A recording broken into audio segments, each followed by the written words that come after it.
নমস্কার বন্ধুরা, দেখো আজকে হচ্ছে রবিবার, কালকে শনিবার গেছে, কালকে জন্মাষ্টমী গেছে, আজকে হচ্ছে মনসা পুজো। তো দুধ কলা দিয়েছি, তার জন্য আজকে নিরামিষ খাবো। ব্রহ্মাণীতলার মেলায় যাব, এই রান্নাবান্না করে যাব। এই দেখো বন্ধুরা, ফুলকপি নিয়ে এসছে, এইটুকু ফুলকপির দাম 40 টাকা নিয়েছে। আর দেখেছো কালারটা কি হয়েছে, যা বিষ। দেখো এটা সেদ্ধ করে নিয়েছি, ভাপ দিয়ে নিয়েছি, জলটা দেখো কি হলুদ হয়ে গেছে। আর এইখানে হচ্ছে আলু কেটেছি, এই আলুটা এখন সেদ্ধ বসিয়ে দেবো, সেদ্ধ হতে হতে। আর এইখানে দেখো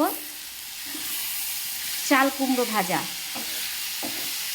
আজকে খুব তাড়াতাড়ি করে রান্না করছি, সকালবেলায় উঠেছি, উঠে কালকে জন্মাষ্টমী করেছি, সেই পারণটা করলাম, করে সবাইকে প্রসাদ দিয়ে তারপর ঠাকুরের থালা গটি বাটি সব ধুয়ে রান্না চাপিয়ে দিয়েছি। একজনা যাবে ব্রহ্মাণীতলা মেলায়, তো সেইখানে আমি যাব, তার জন্য আমি রান্না চাপিয়ে দিয়েছি তাড়াতাড়ি করে। দেখো বন্ধুরা,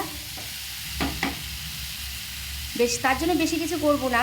দেখো শুধু চাল কুমড়ো ভাজা আর ফুলকপির তরকারি, আর কিছু না।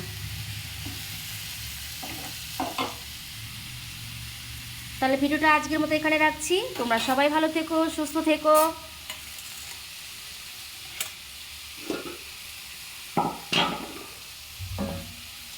টাটা।